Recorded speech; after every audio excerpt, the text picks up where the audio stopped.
What's going on, everybody? It is Tuesday. Thank you for joining me. Rohan should be here just a second. We're going to be going over the final 53. They haven't made all the cuts yet, so we're going to talk about a lot of other stuff as we go. We're going to go over what they've done so far, what we anticipate. Rohan's going to be here in just a second. We also got a lot of other things to talk about, so it should be a good show for you guys. Stick around. I'm going to run the intro, and I'll be right back. You're dialed into the right place.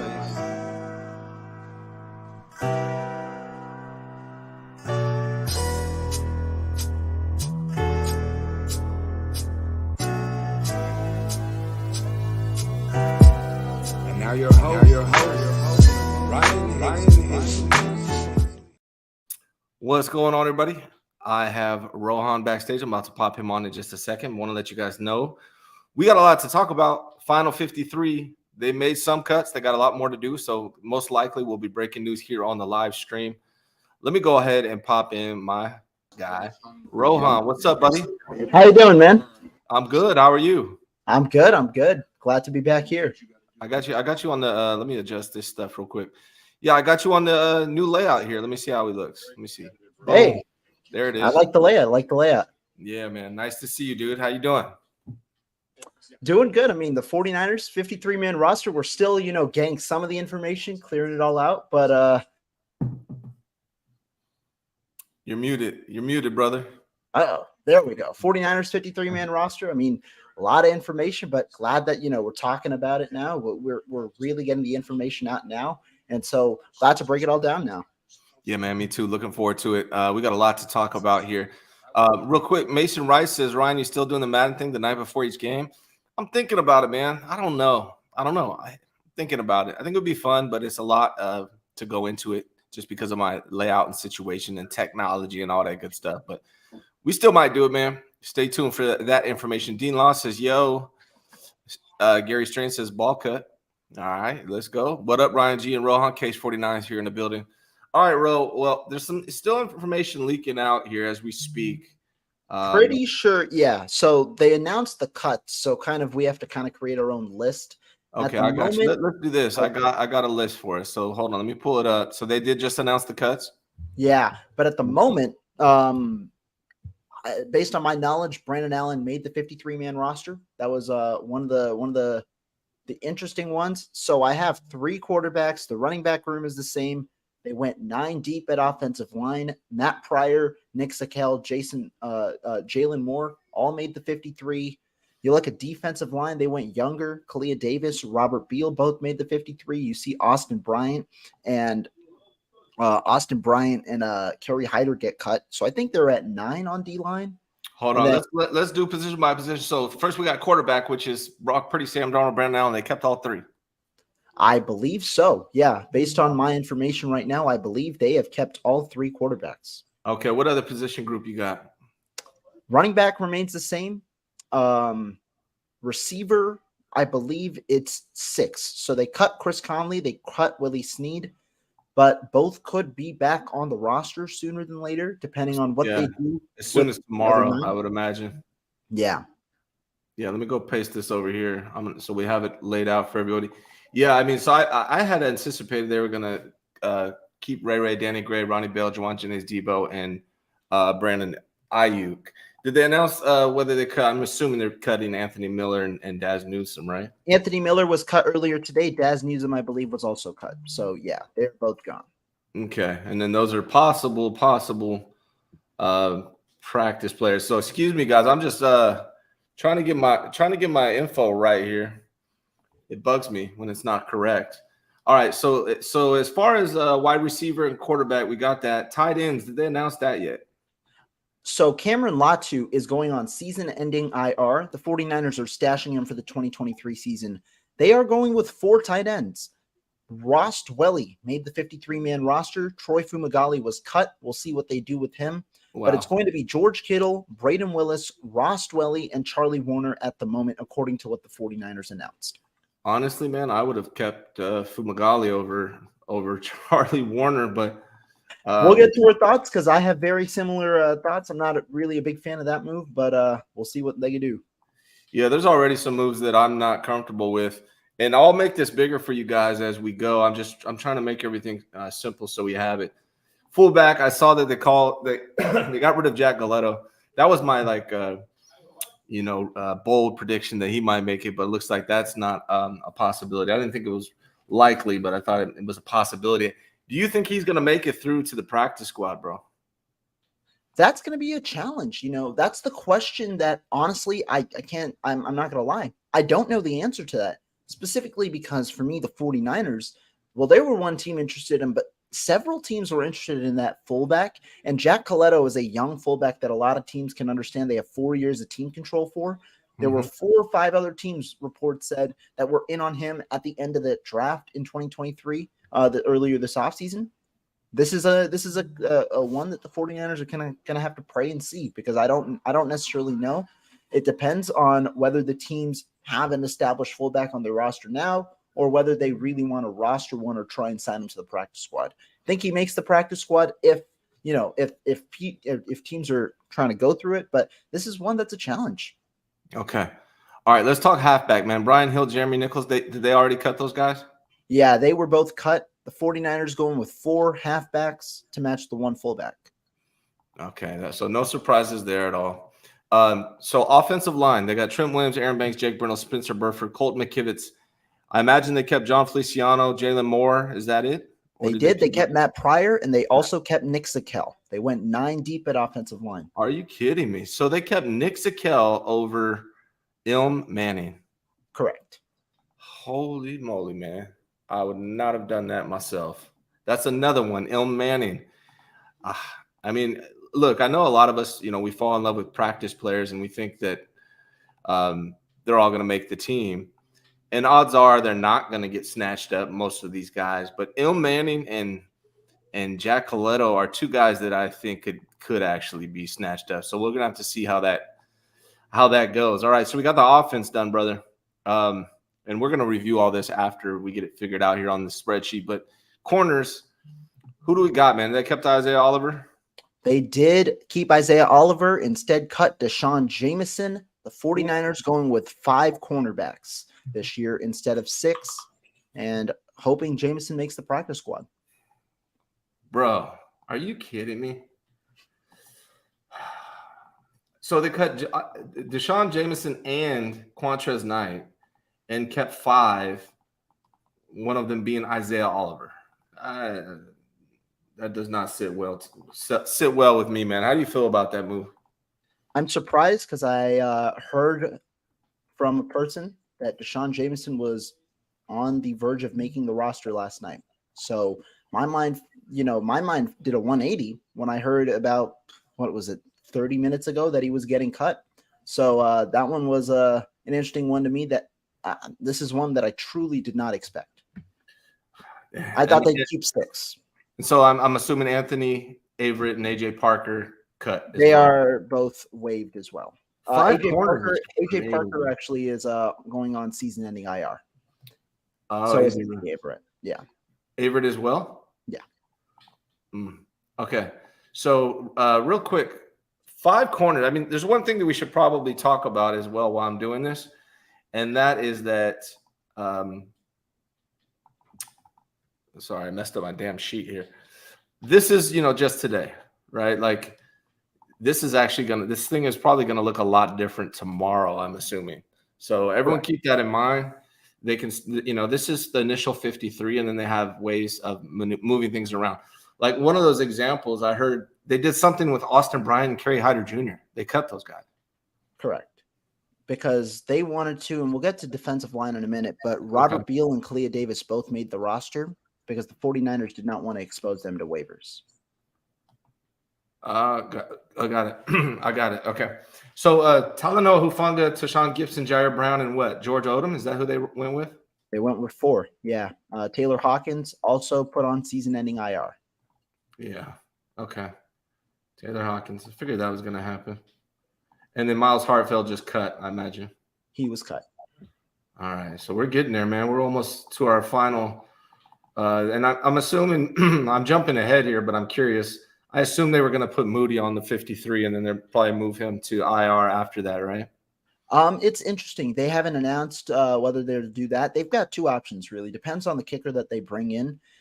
You could either have Moody go immediately to IR. Whoever you sign him to the active roster. He plays the first 4 games, and then you allow Moody to recover. If they're very confident in Jake Moody, though, they could keep him on the on the active roster. Sign somebody to the sign someone to the practice squad. They kick for the first 2-3 weeks. Moody's back before week 4. Two options. Okay. But safeties, Talanoa, Hofund, Sean Gibson, Jair Brown, George Odom. Linebackers, how are they looking on linebackers? 5, Marceline McCrary Ball was cut. So Oren Burks made it. Marceline McCrary Ball was cut. You're going Fred Warner, Dre Greenlaw, Jalen Graham, D. Winters, Oren Burks. Man, that's crazy to me, man. If I'm, and they weren't able to trade one of these, so Curtis Robinson was cut. Oh, sorry. I misspoke. They went 6th. Demetrius Flanagan Fowles made the roster. They went 6th. Yeah. No Curtis Robinson.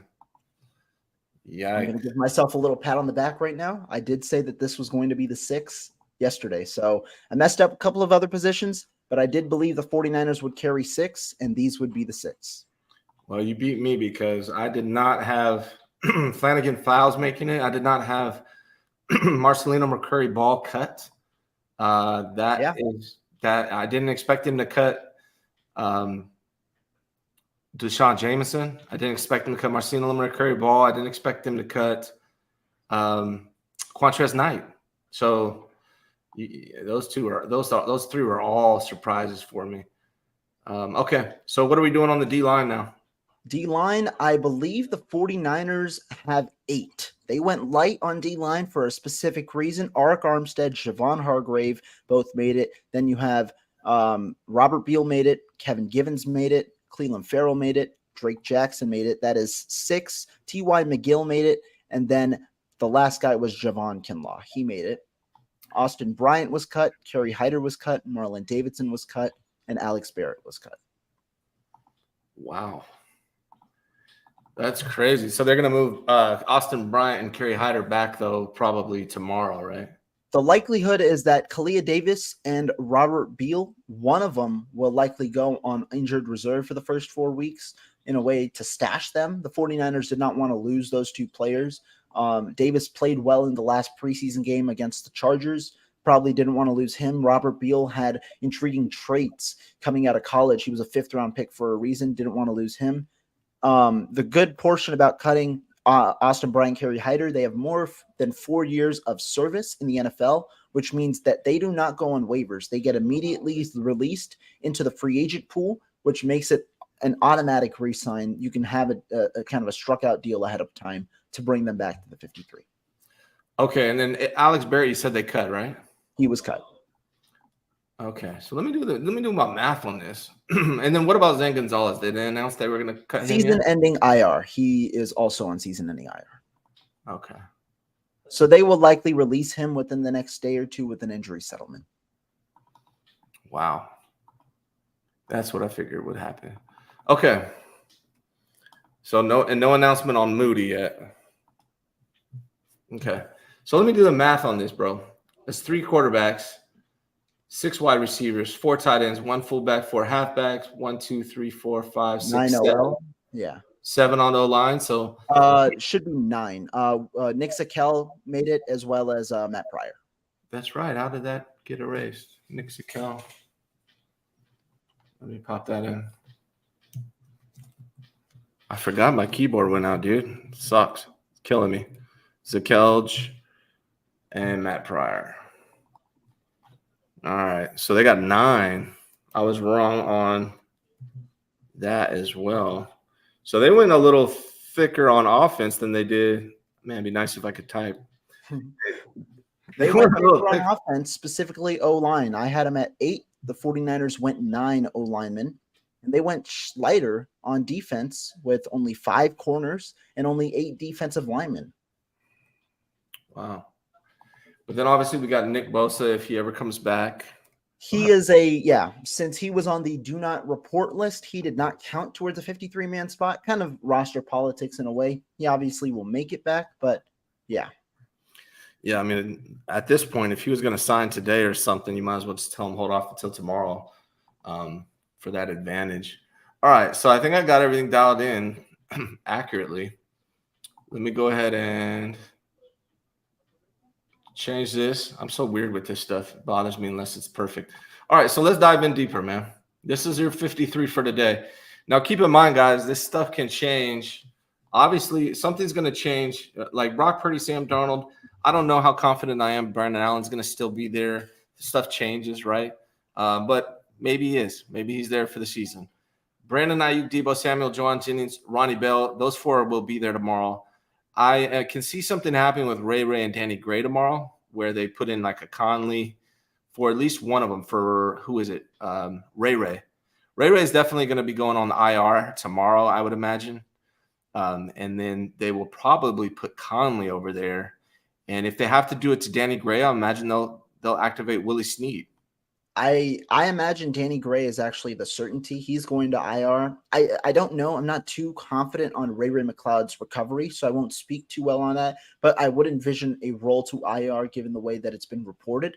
Would envision both of them going to IR, and I would envision potentially one receiver coming back, one of the two receivers, be that Chris Conley or Willie Snead. Chris Conley or Willie Snead. The other one likely goes to the practice squad with T. Martin. Wow. Interesting.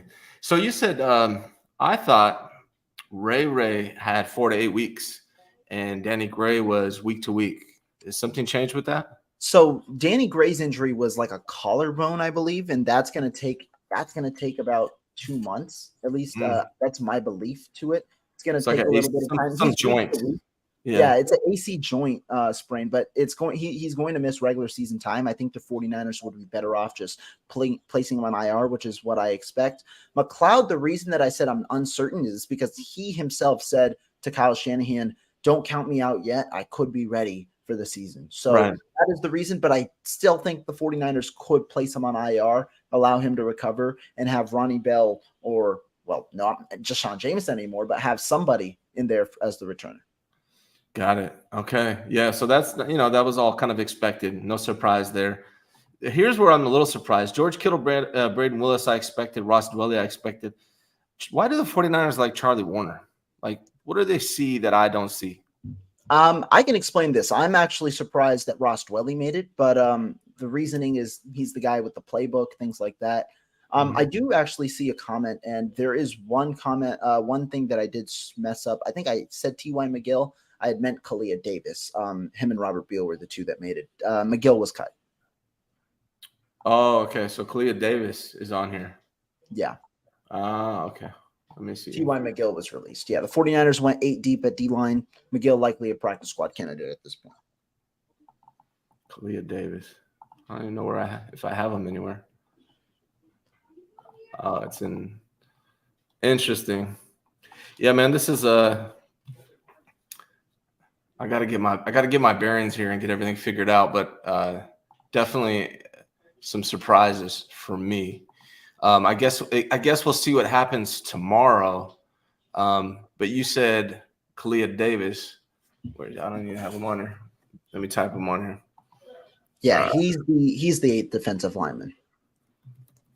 But while you type that in, we'll start with the tight end group. That's where you were pointing. Braden Willis, Ross Dwelly, Charlie Warner, and George Kittle. You asked me, what do the 49ers see in Charlie Warner? Honestly, I thought he was one of the more likely guys to make the roster, despite there being a competition at tight end. And I think the 49ers realized, well, I like the move. I predicted that they were going to put Cameron Latu on IR yesterday when we were on the stream, on season-ending IR. Just stash him for 2024. He's not going to be able to help you even when he returns in 2023. Let him have a reset, stash him for 2024, and it allows you to bring in another tight end. Warner, personally, the reason that I think he'll actually see a higher role than people anticipate, he's the best blocker of the group, and the 49ers really value run blocking. And the number one thing that you need in order to play, even as a tight end for this 49ers as a receiver, is the ability to block, which is why I envision Charlie Warner being the starting tight end 2 behind George Kittle in those 2 tight end sets come week 1, because he's got the best ability to block right now, and he provides the 49ers some consistency. Got it. Got it. All right. Well, we'll see how it goes. I mean, I thought, coming into the season, I thought Charlie Warner and Ross Dwelly were done deal. But does not. It looks like they're safe. They're back again. All right. And then we got Kyle Juszczyk, the most highest paid fullback in the NFL. I don't know. I'm a little bitter about Kyle Juszczyk, man. I think he's a good player, obviously, but damn, it's crazy to me to spend that much on a fullback when we're complaining about salary cap all the time. But I'll leave that for next year when I think it's going to be more crucial because they're not going to pay that guy $7.5 million. I refuse to accept that that's actually going to happen, but we'll see. Halfbacks, man, no surprises. CMC. Who do you think's who's second right now on the depth chart? Elijah Mitchell. Who's third? It's going to be CMC, Elijah Mitchell. Who do you think's third? Is it Mason or TDP? If I were to guess, I would put Tyron Davis-Price on there just solely due to the fumble issues. Yeah. However, I do think it'll be situational football. Mason has shown a little better receiving possibility. You're not going to put TDP out there on on third downs. He can't pass block. Unfortunately, he has really been poor in pass blocking, despite that being a strength in college. You're not going to put him out there on third downs. So I think it's more so situational. But would say at least for the early down work, you might consider TDP more given Mason's fumble issues this camp. But overall wise, probably Mason. Okay, so let's talk about this offensive line, man. Obviously, Trent Williams, we knew that. we knew he was safe. Aaron Banks, Jake Brindle, Spencer Burford, Colton McKivitz, no surprises. Feliciano making it, no surprises. Jalen Moore did not look so hot to me during the preseason, but I actually figured that they were going to keep him anyways. Nick Zakelj was one of the worst offensive linemen on the 49ers during the preseason. I have no clue what this guy is doing on the team right now over a guy like Il Manning. Rohan, can you explain what the hell is going on? Yeah, I mean, I can understand it why over Il Manning. I don't know if I can truly justify why on the roster. So why the Il Manning case? Il Manning's interesting. And I'll preface it with this. I had Il Manning making my 53, but my reasoning was not necessarily – it was against roster politics, which a lot of my reasoning for the other positions was. The reason being I just went based on pure talent. I didn't think this room was talented. I don't think the backups are that talented on this team. And so I went with a guy who had flashed, but also a guy who potentially could be claimed. That's the thing. That's the reasoning behind me going with Il Manning. However, the 49ers don't envision Il Manning as a tackle. And the issue is he's going to need some seasoning at guard. He hasn't played guard this entire offseason, and that's where the 49ers really view him as a future piece. You can't trot him out there in an NFL game at the moment, unfortunately, because he's too small to play tackle, and that's the only position that he's repped, specifically left tackle this offseason. When you look at the depth charts, the 49ers consistently had him with the third-team offense. Saw some reps with the second-team offense, but consistently with the third-team offense. They don't view him as an NFL-ready piece at guard, which is the position they're going to want him to play. I see him as a potential guy like Jason Poe. You cut him year one, you transition him to the inside, whereas Poe automatically was on the inside. Him and Poe are in a similar trajectory. Poe didn't make the team because he can't play guard. He's going to have to play center in the NFL because of his size and because of his arm length. Manning didn't make the team because he can't play tackle. He's going to have to play on the interior. Although he did look good at tackle against third stringers, he's going to have to play guard or center, at least with the 49ers. And Chris Forster has been a big proponent of that kind of mold. He wants guys who have good arm length, good measurables in order to fit at certain positions. That's the reason Il Manning got cut. I like Forster a lot, but put Il Manning in for Nick Zakelj. If you want him to play guard, make him be guard. Make Nick Zakelj, man. I mean, I personally, I'm not going to lie, I wouldn't. I just wouldn't use the spot. Why? I don't think there's a value in using 9 spots when you don't have 9 good players. Nick Zakelj is going to get cooked if he plays. He is going to be on his back the entire game. He's going to be holding guys. He is not. I mean, shit. Sorry, Nick Zakelj, but dude, what I saw from you against second and third stringers was not it, man. I'm just not understanding. To me, here's the thing: is I hate roster politics, Rohan. Let the best player win. I don't give a shit about who you drafted, where you drafted, what the contract is. Let the best player play. Keep the best players, man. Quit BSing around. And that brings me to the next position group. Corners. What the hell, man? Isaiah Oliver showed us nothing in the preseason. He showed us nothing in training camp. And Quanterus Knight was the highest rated DB in the NFL during the preseason, and they cut him. You don't think other teams are going to notice it? I feel like Quanterus Knight and Ilm Manning are guys that might get snatched up. What do you think? Now, personally, I've revisited it. I don't think Ilm Manning gets snatched. I do think the 49ers are fine in cutting him. I revisited it compared to my thoughts yesterday and the days leading up to it. I just think that size, it's a similar case. I thought Poe could have gotten snatched up last year, but the true reality is every NFL team thinks like how Chris Forster thinks. That size is imperative, and they're going to only want these unique commodities on the practice squad, not on the regular roster. And so I don't think Ilm Manning gets snatched. Quanterus Knight is an interesting case because he played well. He did play well this offseason. I had him as my, I thought you could definitely make an argument. And I said this both in my article and in my streams. If it's up to me, I don't involve roster politics. Instead, I go with the 6 guys that I believe can help you, but also I value this year and the year's future. I don't see value in Isaiah Oliver being on this team if he's not a starter. You're not developing him. He's a veteran who's gone in 2024. I personally don't see value in Isaiah Oliver being on this team if he's not going to play. I don't think you should have those backup spots for intriguing candidates that could still develop. And that's what Quanterus Knight is to me.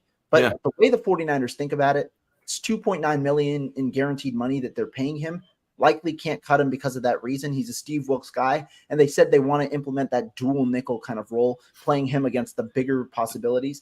The only reason why you have a dual nickel is because your main nickel, Isaiah Oliver, is not good enough to play the whole time. Like that's what this is really about. This is roster politics. Steve Wilkes brought him over, and so they paid him all this money, hyped him up. He didn't perform. Now they're like trying to save face, keeping him on the team. Because if they cut him, it would look bad, but they would save $240,000 and they would clear a spot for a better player like Quanterus Knight. This is a stupid move, in my opinion. Maybe Isaiah Oliver will prove it wrong throughout the season.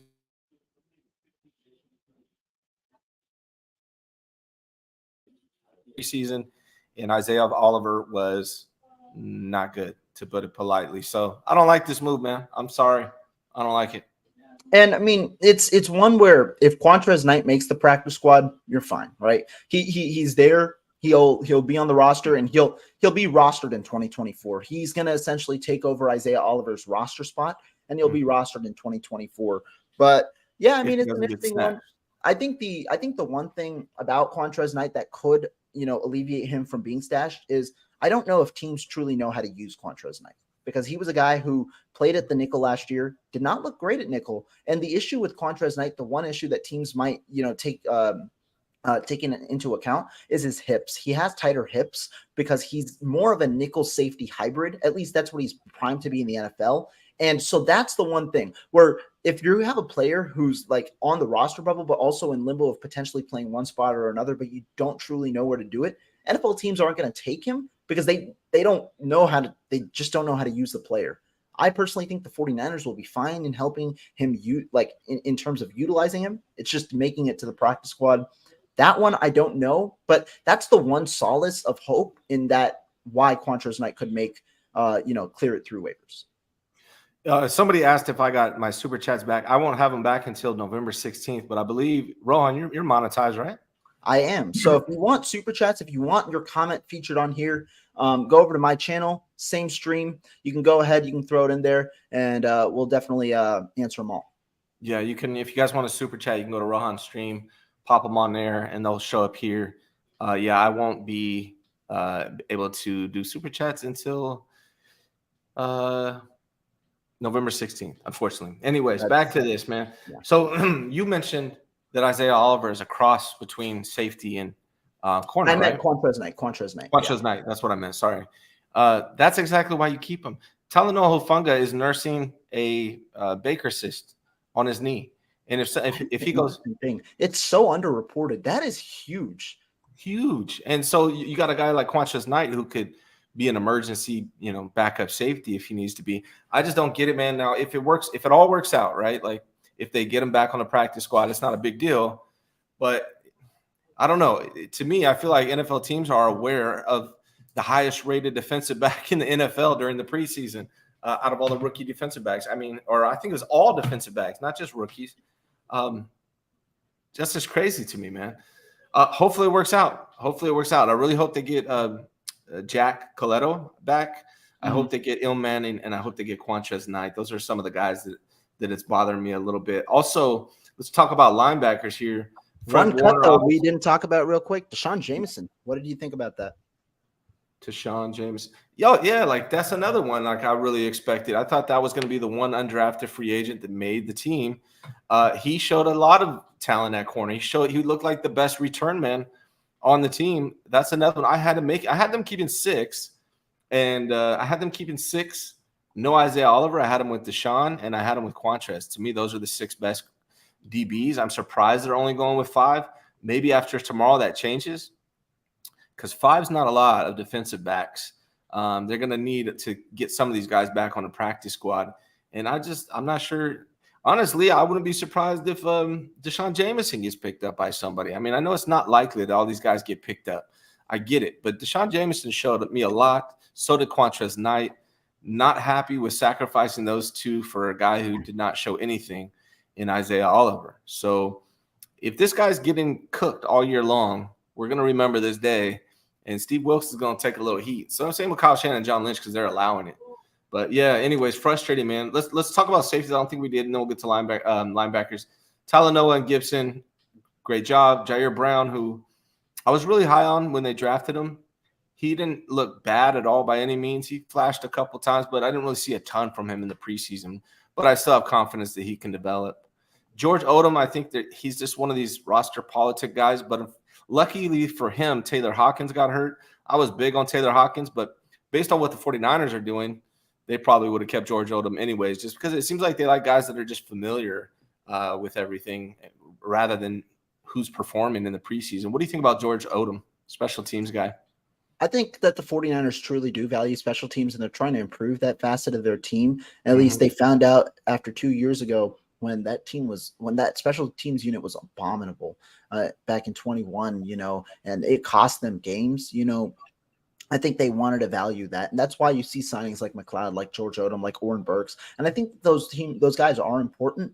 I don't think George Odom, I think he was a lock to make the roster. If you see his cap hit, it's a significant cap hit to let him go. It's around $2.25 million. I do think the 49ers could have tried, though, if they wanted. And if they wanted to, and if Taylor Hawkins hadn't gotten hurt, that makes for an intriguing conversation, because Steve Wilkes liked Taylor Hawkins. And so I think they could have found a way to stash him on IR, but I think the 49ers did the right move. You stash him anyway because he's on season-ending IR, doesn't take a 53-man spot, and Hawkins jumps in the group next year because Deshaun Gibson likely isn't here in 2024. Yeah, I like Hawkins, man. I think he's going to be a player one day. So, all right, Fred Warner, Dre Greenlaw, Jalen Graham, D. Winters. So we got 2 rookies, right? That's great. Oren Burks, who is a special teamer. Demetrius Flanagan fouls. Honestly, I'm a little upset when it comes to Marcelino McCrary-Ball. To me, he looked like he earned a spot. He's better than Flanagan fouls. I know they've had him on the team forever, so it just seems like a more familiar player to them, a guy they trust. Oren Burks is here for special teams, obviously, but I really thought that Marcelino McCrary-Ball earned a chance on this team. What do you think? I actually did not. I thought that this was going to be the 6, and that's interesting. That's the one guy of like the guys that I thought could have earned a spot. That's the one guy that I was a little less tempered on, because I thought Manning could have earned a spot. He made my initial 53. I thought Deshaun Jameson was going to earn a spot. He made my 53, and I also heard that he was going to make the team. And then I thought the other guy that we were just talking about could have made the roster as well. But Marcelino McCrary-Ball, I think he clears waivers, and I don't think that he gets claimed. We'll see. But the preseason and the end of training camp wasn't as high on him in the way that he plays. And I think that, I've been a big Marcelino guy. I was big on him. I thought he was one of the top 5 guys that we got in the undrafted pool last year, and it was pretty high on him going into last year. He barely missed out on the 53, and I think he barely missed out this year as well. But I think if the 49ers, I think he could just use a little more seasoning. DFF, a solid special teamer, but I don't think he's that special necessarily, but I also think that two reasons. One, I think he's a little more ready right now than McCrary Ball. Not as high of a ceiling. I think he's a little more ready, but two, roster politics. He's a $1.25 million cap hit. It's really hard to release, or dead cap hit. Really hard to release that. And so I think the 49ers had this plan all along that this was going to be their sixth. Maybe they would have carried five if the two rookies hadn't flashed. And then McCrary Ball cracks the fold in 2024. All right. So Eric Armstead, Javon Hargrave, Robert Bill Jr., Kevin Givens, Clelin Farrell, Drake Jackson, Cleo Davis, and Javon Kinlaw. That's your D-line, 53, minus Nick Bosa, who will be added to this at some point when he signs. I'm assuming he's going to sign at some point. So what do you think about this D-line and their ability to stop the run? Rohan, who's your best run defender on here? Was it Eric Armstead? He is the only really solid run defender on this team. Yeah. Kinlaw probably is number 2, if we're being honest. I would probably put Kinlaw 2. And they got ran over in the preseason, dude. I'm worried about the run defense for the 49ers this year. Are you concerned about that? I am, but I'll be honest. I don't hate what they did at defensive line. I don't like what they did at offensive line, and I don't hate what they did at defensive line. The reason being, the 49ers aren't as deep at defensive line as they've been in the past years. And I'm glad that they didn't fall for the trap of going for 10 or 11 defensive linemen and only went with 8, because there's no need to overstock on talent that you don't believe truly should make the 53-man roster just because you've had good talent at the position in the past. The 49ers are not nearly as deep as they were last year. Last year, they weren't as top-heavy because they didn't have a guy like Javon Hargrave, not that star. So now you have 3 stars, but you don't have that much depth.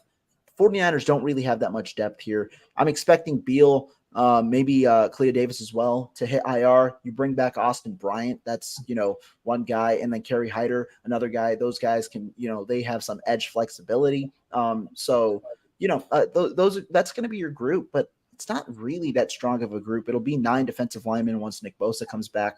Not really that strong of a group. Glad they didn't overboard here at defensive line and waste positions. Instead, that could have gone to other positions. Okay. Yeah, that part makes sense, man. Let's you've done a great job with this. Let's just really quick go over. So it looks like Jake Moody's going to be IR. Tabor Pepper's on the squad. Mitch Wisnowski. They'll probably sign a kicker, I'm assuming, and do something with Moody at that point. Real quick, Alfredo Gutierrez is here. He's got the international exception, so he's definitely going to be on the practice squad. They're hoping Quanterus Knight makes it through. I'm sure Leroy Watson will. Tay Martin will. I think Tay Martin has a good opportunity next year to make the team because out of those 4 receivers, Brandon Ayuk, Debo, Juwan Jennings, and Ray, I can guarantee you at least 2 of them will be gone next year, if not 3. So there's going to be a lot of opportunities. Yeah. Il Manning, another guy I hope makes it through. I really do. But if he does, then they can sign him to the practice squad. I'm not worried about Jason Poe or Joey Fisher getting snatched up. Jack Coletto worries me a little bit. Chris Conley and Willie Snead. I think Willie Snead. I think they're immediate cuts. So if the 49ers want to bring them back, they have the service time. They go straight to free agency. Got it. Okay. So Chris Conley and Willie Snead will most likely be back tomorrow. Anthony Miller, Daz Newsome. Do they want Anthony Miller on this? They won't even make be back. My assumption is that Conley and Snead, one of them make the 53, one makes the practice squad, and you have 2 practice squad receivers between one of these guys and Tay Martin. Okay, got it. Yeah, I think that makes sense. Troy Fumagalli, what do you think is going to happen with Troy? Would have liked him to make the 53, if I'm being honest. Thought he was better than Ross Dwelly. Yep. Seems like your practice squad tight end. He's probably the one that you keep. If he chooses not to sign elsewhere, he's the one that you keep on the practice squad. He could field interest though. I wouldn't be surprised if he makes a 53 elsewhere. Yeah, me either, man. He looked like, outside of Kittle, he looked like the second best tight end during the preseason. Jeremy Nichols, Brian Hill. Any chance those guys make it back to the practice squad? They could. I mean, I would prefer the 49ers go with a younger option at running back for the practice squad. A guy who we kind of forgot about, but I think could make it back, Kalen Laybourne. The 49ers released him, said, go ahead, see if you can make an opportunity elsewhere. I think they bring him back, though. They bring him back. He's their practice squad running back this year. Yeah, I think they cut him early to do him a favor to see if he can get an opportunity. But yeah, I think he's definitely going to be coming back if he's not. And he didn't sign anywhere else, right? No, he did not. At least nothing reported heavily. I was checking. He did not, though. Okay. Corey Luciano, I didn't think was any good personally. Keith Ishmael, I didn't think was any good. I'm not sure they haven't have a chance for the practice squad. Do you? I personally would not keep either. Watched them throughout training camp. Really did not like. They both have snapping issues, and I don't think they're that great. Yeah. Just to have Jason Poe at center in the practice squad, that's your guy. Develop him for a full year. Him and Il Manning. Give them both center and guard reps. Make sure that they can both, at least one of them, have the opportunity to play center. That's the only way, really, that Poe makes this roster next year. And Manning, if he has that flexibility for guard center flexibility, gives him a better shot as well. Agreed. Deshaun Jameson is a guy they're really hoping doesn't get snatched up. I can promise you that, man. He looked super talented, and I thought he was going to be, one of the underdogs that made the team. Miles Hartsfield, I didn't see much from. I don't know if they're going to keep him around. What do you think? I don't think he keeps around. Would be intrigued because honestly, I thought Jameson was the week 1 returner. So if I wouldn't be surprised if he gets called up week 1, week 2, and returns for them week 1 and week 2. I hope so, man. Hopefully he makes it through. Marcelino McCurry-Ball is another guy they probably hope makes it through. Same with Curtis Robinson, I would imagine. I thought Marlon Davidson looked really good when I watched him. I'm actually surprised that I thought he looked better than Kinlaw. I think that might be another roster politics thing, if I'm being honest. What did you think about Marlon Davidson versus Kinlaw? I thought he was solid too. I did like what I saw. Maybe they value Kinlaw's run defense maybe a little more. And they're a little more. I think Davidson can make it back because he's been jumped around a couple of teams, but he was a former 2nd-round pick. Wouldn't be surprised if they keep him on the practice squad, see if they can make something out of him this year. Because if you talk about the defensive linemen, like I said, it's not that talented of a group. So some of the guys on the practice squad take a flyer on like a Marlon Davidson. You don't roster too many on the practice squad anyway this year. Yeah, wouldn't be surprised if he comes back. All right, and so Austin Bryant, Kerry Hyder are supposed to be back on the team tomorrow. I have T.Y. on here, but he's actually on the team, right? No, T.Y.'s on the practice. He got cut, so he's okay. Alex Barrett, but Austin Bryant and Kerry Hyder are supposed to be back on the team by tomorrow on the 53. Right. Yeah. Okay, so that's the roster, guys. I don't know, man. A lot of mixed emotions there. I mean, not a ton of surprise makes as much as surprise cuts for me. Surprise The one make I'll honestly disagree with is Brandon Allen. The 49ers should not have rostered 3 QBs. What's your take on that? I'm with you, man. Like, I don't know. I mean, there's so many good quarterbacks got cut today. Like, I think there's plenty of talent. If one of these guys gets hurt, you could just make a phone call and pull him in. But, yeah, I agree. I did not have Brandon Allen, like, making that as possible, but I didn't think it was likely. The one surprise make for me, man, is Nick Sakelj. I thought he was awful. That's another one. I thought he was awful, like absolutely awful, and he made the team. It's such a shocker to me, dude. I think they must have heard some news that he was going to get claimed. I honestly don't know why, because he's a stash as well. He's a 2024 guy. I doubt he sees the field in 2023. I honestly think the 49ers are going to sign some offensive linemen ahead of the year. I would I don't think they're that sold on Moore and Pryor. Pryor looks solid in the preseason. I don't think that there's that sold on Moore and Pryor. Or, Feliciano is the one guy I think that they are comfortable with because of the money they paid him. So wouldn't be surprised. These guys are none of these guys they should be comfortable with any of these guys. Jalen Lamar didn't look good. Nick Sakelj looked horrible. Matt Pryor was like, eh. Even John Feliciano was disappointing for me in this preseason. I was like really big on him when they signed him. I was excited about it, but I didn't see anything good from him during the preseason. So Niners should be concerned about their depth. If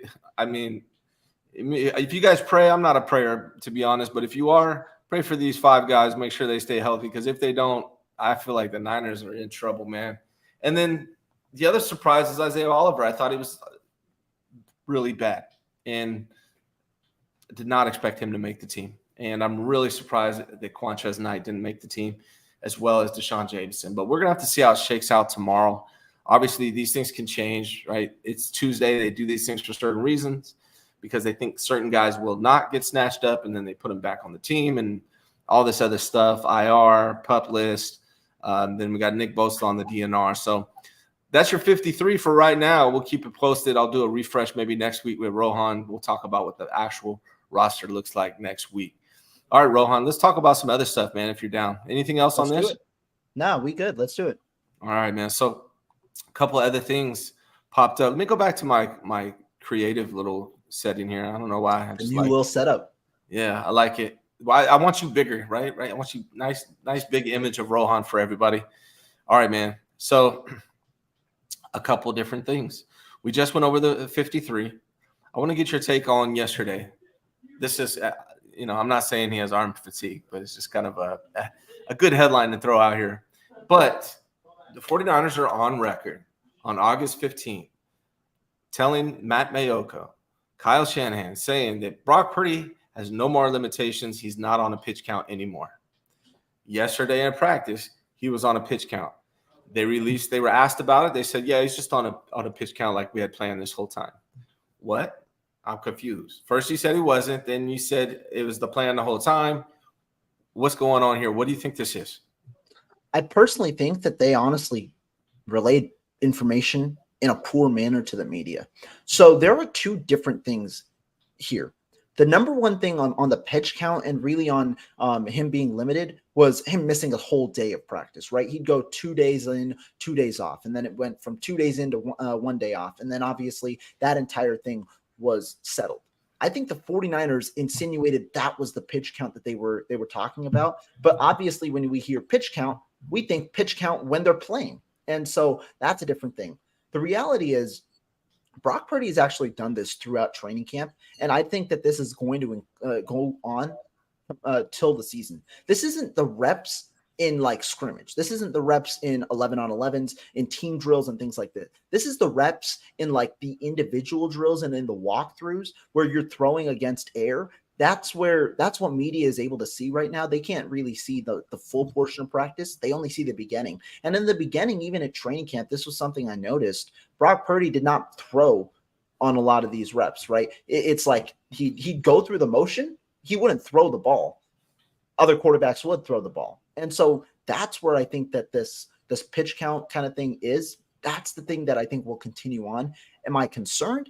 Not necessarily, because it's been going on throughout the course of the offseason. They stopped doing it, though, Rohan. If we're being honest, the last 2 weeks, they didn't do this, right? He did everything that all the other quarterbacks did the last 2 weeks, and all of a sudden he's not doing it again.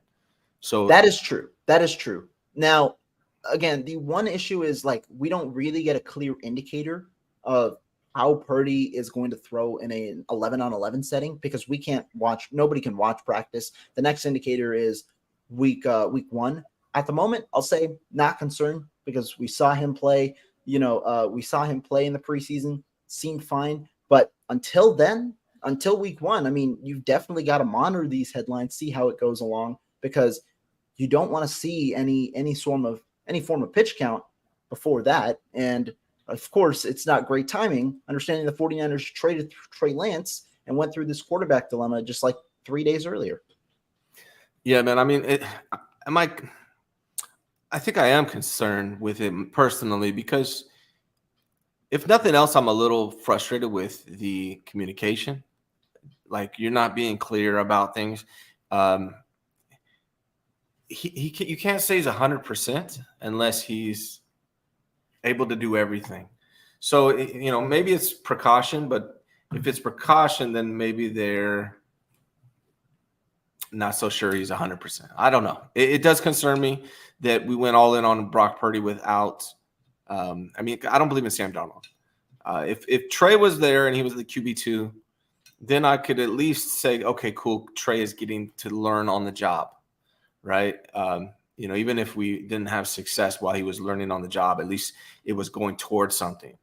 But now if something happens to Brock Purdy, we have Sam Darnold, who to me has proved who he is for 5-6 years now. And I don't have any confidence in that. So I don't know. I would just like some clear communication from the 49ers. I think that would be great. And hopefully everything's all right with Brock, man. Got some other stuff for you, dude. Jimmy Young Jeezy. Yeah. Oh, yeah. What do you think of his comments today? Did you see those? It's funny. Jimmy G's going on a little, press tour. He has an NFL Network interview later today. He's like, shoot, I mean, they screwed up another quarterback situation. I mean, it's my time. It's my time to shine. So I'm not going to lie. I mean, I don't hate it because he is right. The 49ers screwed it up. And the number one way they screwed it up is by bringing Jimmy G back in 2021. I mean, I made this clear. To be honest, I don't think that this offseason went the way that I did. Like, I expected this offseason to go in a similar fashion. I expected, like, if you look at the 49ers plan, it's been going according to their plan in a way, right? Jimmy G starts 21, Lance starts 22. Of course, the injury happened. And then 2023, Purdy's there. He's the guy. But the issue overall, and I talked about this right when Trey Lance got traded, the issue wasn't them executing the plan. The plan itself was the major blunder. First of all the quarterback drama before, where they tried to get different options, they all screwed up. Be it backup quarterback options so that they could draft a starter, be it starting caliber options so that they could move off of Garoppolo. They made it so clear they wanted to move off Garoppolo, and then they traded up for a spot, not even a player, for a spot, and then flipped who they wanted to select at 3 after falling in love with Trey Lance. The whole way that they went about starting this plan and envisioning this plan was absolutely screwed. And the way that it really should have gone is, if you're truly committing and letting the world know that you're done with Jimmy Garoppolo, they should have cut him the moment they traded up to 3. They should have. Yeah. And because after you bring Garoppolo back, there's no letting go. You have to start him. He's the better option. And the locker room is completely behind Garoppolo because you allowed that to occur by flipping on what you said 2 weeks after you traded up. And 2 weeks after you drafted him, by saying Jimmy's our guy. It's going to be hard for Trey to, beat him out. You let that scenario occur because you kept Garoppolo on the roster. You had to have cut him on March 26th or whenever, once you solidified your quarterback decision, because that was the only way your plan could have been executed to the way that it should have been. Yeah, I agree. And then when Tim Kawakami reported today what we all suspected, what we all heard, a lot of us did.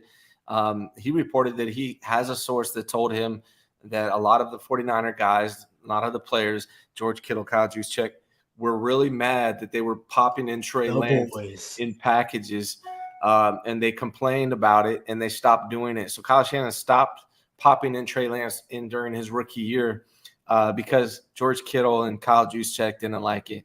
That's why you cut Jimmy G from the beginning. That's why you trade Jimmy G to the Patriots, who were going to offer a second-round pick that year, but you backed out on it. That's why you should have done that, like I said. But hey, what do I know? You just could not let it happen to a point where the locker room could dictate what your quarterback situation was. That's why I think the entire premise of the plan was the big blunder that the 49ers did. But that's all in the rear view. Trey Lance is also now in the rear view. Yeah. And instead we get to hear the comments coming afterwards. In Jimmy's case, like, he can talk what he wants to talk about the 49ers organization. Yeah. He ain't wrong in that they screwed up the quarterback situation, but he's also a big portion of the reason of why they screwed up the quarterback situation. Yeah, I did find it funny, though. I was glad to hear him say it either way. All right. I want to talk about something, man. This is the first time I've talked about it. I want to get your take on it. We all heard the sunk cost fallacy. Well, there's another fallacy that people don't talk about, which is the rookie contract fallacy when it comes to quarterbacks. There's been no quarterback Brock Purdy's age to win a Super Bowl since Ben Roethlisberger in 2005. He was the last 23-year-old to win a Super Bowl. Outside of that, you got Patrick Mahomes, who is 24, Tom Brady, who is 24, Russell Wilson, who is 25. 4 quarterbacks in the last 25 years that have won a Super Bowl at that age. A majority of the quarterbacks over the last 13 years, only 3 of the last 13 Super Bowl winning quarterbacks were on a rookie contract. Why are the 49ers so focused on finding a quarterback on a rookie contract? It feels like they have everything backwards. I would rather have paid like an Aaron Rodgers what he wants and give me a defensive end on a rookie contract. When Nick Bosa signs with the 49ers, it's going to be George Kittle, Kyle Juszczyk, CMC, and Nick Bosa, the bros, right? All 4 of them are going to be the highest paid players at their position, and they're going all in on a rookie contract. Quarterbacks in general are better in their second, third contract than they are in their rookie contract. So why are the obsession with a quarterback on a rookie contract? I get it, the money, I get it, so you can buy more players, but that's not how you win Super Bowls, man. Explain it to me. I think it's a fallacy, Rohan. So I got 2 takes on this. One, I honestly don't think, when you look back in 2021 and the history that the 49ers had, that they were bought in on going with a rookie quarterback. They wanted to trade for Deshaun Watson. What would that have happened? You need to pay him big money. They wanted to trade for Matthew Stafford. He Right. gets paid $20 million a year. That's another contract with some big money. Hell, they called in on Aaron Rodgers the day before the draft when he was made available. He wanted $50 million. It's not like so the reason I bring it up, I don't think the 49ers were sold on a rookie quarterback or reasoning with themselves to get a rookie contract. But once they did, the entire motion shifts. You have to go with what makes best sense for a quarterback on a rookie contract. And I understand the reasoning. Again, it goes back to the plan and the way that their plan worked. Because if they move off of Garoppolo in year one, I truly believe that regardless of who they drafted, with the way that he would have developed with 2 years of playing time, that the 49ers would have reached a Super Bowl. But going back to the rookie quarterback process, I do think that there is data that proves that doing it can at least lead you to the promised land. Because if you look at the last few Super Bowls, really starting, at least the data that I look at starts in the 2017 range, which is 5-6 seasons ago. Are you gonna tell me stats about them getting there, Rohan? Come on, you're better than that. Is that what you're gonna just give me? But what I'm gonna say is there's been an infrastructure in place for quarterbacks on a rookie deal, because the reason is obviously they take less percentage of the cap. Other player, you have a stronger team around it. But the main point of getting a quarterback on a rookie contract is developing them so that you can have an ultimate option that is outplaying their contract value. That is the main thing. And that's where the 49ers obviously didn't do it, because Trey Lance didn't develop. But if you look at it, right, Jalen Hurts just made a Super Bowl. He's on a rookie contract in 2022. Joe Burrow was on a rookie contract in 2021. Mahomes was on a rookie contract in 19 and 20. Jared Goff was on a rookie contract in 18. And Carson Wentz, although he did get injured before the Philadelphia Eagles went on their Super Bowl run, was on a rookie contract in 2017. Each of the last 6 Super Bowls, and you can even go back and Russell Wilson was on a rookie contract when they won, when they made it and won a Super Bowl. You can go back and look at historical data. There are teams who have gone to a Super Bowl, at least in recent history. The teams that have gone to a Super Bowl, at least one of them has had a rookie contract. But the point is, you can't just say, "Hi guys, let's get a rookie contract. Let's throw it in there, and we're automatically going to a Super Bowl." No, the whole point is the quarterbacks I just named were elite at the time that their teams made the Super Bowl. That's why their surplus value over expected given their contract was huge. So to me, I think that overall there is a premise for it, but you have to develop the quarterback in order for that plan to work. And that's why the 49ers have been stuck where they were despite having the quarterback on the rookie contract. I don't care about going there, Ron. I don't care. I want to win the thing, man. And out of the guys that have won, it's only a handful. So, I mean, you're right about getting there. And if that's important to whoever's, watching, maybe that's what's important. It seems like a lot of fans that is important to. Like, they just want to get there. They want to be competitive and all that good stuff. And that's great. I'm not that guy. I want to win the damn Super Bowl. And we look at Super Bowl winning quarterbacks, the majority of them are older quarterbacks. So just thought I would, but I do love Rohan, man. You are seriously like a computer. I don't know if you know that. You got a great mind, dude. And I'm glad to have you on here. And we're allowed to disagree. We're allowed to disagree. 100%. Absolutely. That's the whole premise of the show. Now, I do want to give you one point.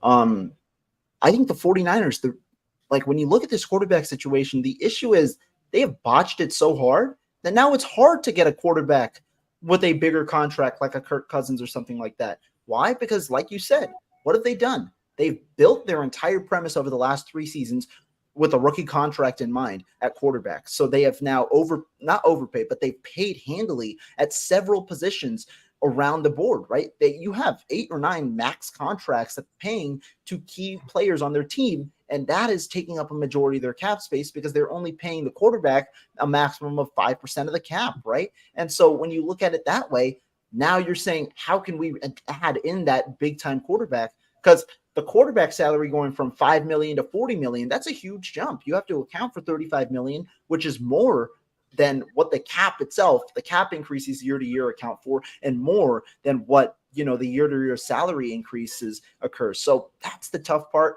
And I think truly, if the 49ers want to win a Super Bowl with a big time quarterback like Kirk Cousins, you have to go into it with an all-in mentality, understanding that you are screwed in the years after that, because the 49ers can sign Kirk Cousins, backload him on a 3-year deal, 2 void years at the end.